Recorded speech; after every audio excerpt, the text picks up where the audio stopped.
টিয়া এবার তার জমিতে তরমুজ চাষ করেছে। টিয়ার জমিতে তরমুজগুলো বেশ বড় বড় হয়েছে। তখন টিয়া বলে, মনে হচ্ছে আমার তরমুজগুলো পেকে গেছে। কিছুদিনের মধ্যেই আমার তরমুজগুলো বিক্রি করে দেব। কিছুক্ষণ পর টিয়ার জমির পাশ দিয়ে কালো কাক আর গৌরী কাক উড়ে যাচ্ছিল। যেতে যেতে তারা একটা গাছের ডালে বসে, আর তার পাশেই ছিল টিয়ার তরমুজ ক্ষেত। চোর কালো, দেখো টিয়ার জমিতে কত বড় বড় তরমুজ ধরেছে। ওই মোটা টিয়া তো সারাদিন তরমুজ ক্ষেত পাহারা দেয়। পাহারা তো দিনে দেয়, কিন্তু আমরা তো রাতে চুরি করব। তার মানে আজ রাতে আমরা লাল লাল তরমুজ খেয়ে মজা করব। এরপর তারা সেখান থেকে চলে যায়। সন্ধ্যা হয়ে যায়। মিঠু টিয়া তার বাড়িতে চলে আসে। মিঠু, এবার তরমুজ চাষ হয়ে গেছে নাকি? হ্যাঁ, এই দেখো, আমি তোমার জন্য জমি থেকে একটা তরমুজ নিয়ে এসেছি। টিয়ার বউ তরমুজটা কাটে আর দেখে তরমুজের ভেতরটা লাল টুকটুকে। এত ভালো তরমুজ দেখে দুজনেই খুব খুশি হয়ে যায়। এবার আমাদের জমিতে খুব ভালো তরমুজ হয়েছে। মিঠু, আমি একটা তরমুজ টুনিকে দিয়ে আসি। তরমুজ দেখে টুনি খুব খুশি হয়ে যাবে। টিয়ার বউ আধখানা তরমুজ নিয়ে টুনির বাড়িতে চলে যায়। টিয়া বউ, ধন্যবাদ। এই তরমুজ তো খেতে খুবই ভালো হবে। তোমরা দুজনে খেয়ে নিও, আর কাল আমরা ফসল কাটবো। তোমরা দুজনে আমাদেরকে একটু তরমুজ কাটার জন্য সাহায্য করবে, আর পেট পুড়ে যত খুশি তরমুজ খেয়ে নিও। এই কথা বলে টিয়ার বউ সেখান থেকে চলে যায়। রাত হয়ে যায়, সব পাখিরা ঘুমিয়ে পড়ে, কিন্তু কালো চোর আর গৌরী কাক জেগেছিল। গৌরী, সময় হয়ে গেছে। ওই মোটা টিয়া তরমুজ চুরি করার এটাই সঠিক সময়।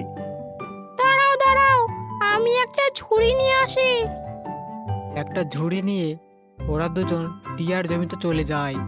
টিয়ার তরমুজ খেতে পৌঁছে তারা চারদিক ভালোভাবে দেখে আর একটা ছুরির সাহায্যে তরমুজ কাটে। তরমুজের ভেতরটা ছিল লাল টুকটুকে। এই নাও, পেট পুড়ে খেয়ে নাও, তারপর ঝুড়ি ভরে নিয়ে যাব। এই তরমুজটা আমার, তুমি অন্য তরমুজ খুঁজে কাটো। এরপর গৌরী আর একটা তরমুজ কাটে, যেটা আগের থেকে একটু কম লাল ছিল। এরপর সে আরেকটা তরমুজ কাটে। এইভাবে অনেক তরমুজ কেটে কেটে খারাপ করে দেয়। সকাল হওয়ার আগেই ওরা দুজন ঝুড়ি ভরে তরমুজ নিয়ে চলে যায়। পরদিন সকালে টিয়া যখন তার জমিতে আসে, তখন দেখে কেউ তার জমির সব তরমুজ নষ্ট করে দিয়েছে। আমি তো পথে বসে পড়লাম, কোনো এক চোর আমার সব তরমুজ খারাপ করে দিয়েছে।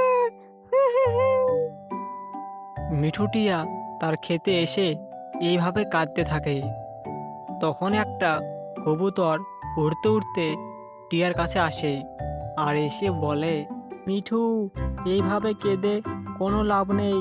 তুমি এক কাজ করো, টুনির কাছে যাও। ওর কাছে একটা লোহার ফাঁদ আছে।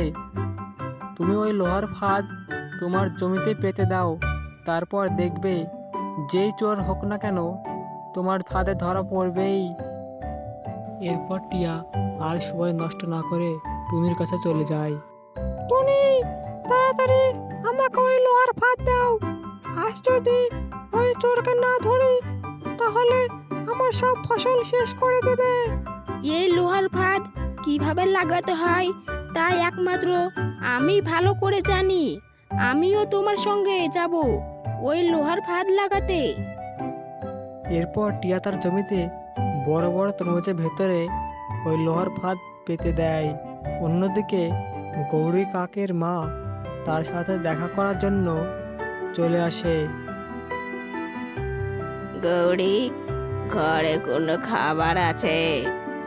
এই দেখো, তরমুজের খোসা মশা, আমরা তো এখনই রসে ভরা তরমুজ খাচ্ছিলাম, কিন্তু এখন শেষ হয়ে গেছে। চিন্তা করো না মা, রাত হতে দাও, তারপর পেট পুড়ে তরমুজ খাবে টিয়ার জমিতে। রাত হওয়ার সাথে সাথেই কালু কাক আর গৌরীর মা টিয়ার খেতে চলে যায় তরমুজ চুরি করতে। গৌরীর মা এত তরমুজ দেখে খুবই খুশি হয়ে যায়। মা মা, ওইদিকে চলো, ওইদিকে বড় বড় তরমুজ আছে, এদিকে তো সব ছোট ছোট তরমুজ। গৌরী যখনই বড় বড় তরমুজের দিকে চলে যায়, তখনই ওর পা লোহার ফাঁদে আটকে যায়, আর সঙ্গে সঙ্গেই টিয়া আর টুনি লাঠি নিয়ে চলে আসে আর ওদেরকে মারতে লাগে। কালু, আজ থেকে আমরা আর কোনোদিনও চুরি করব না। মা তোমাকে খুব লাগেনি তো? যদি চুরি করো তাহলে তো মার খেতেই হবে। এরপর কালু কাক তার চুরির জন্য সাজা পায়। বন্ধুরা, ভিডিওটি যদি ভালো লেগে থাকে তাহলে অবশ্যই একটা লাইক দিয়ে চ্যানেলটিকে সাবস্ক্রাইব করুন।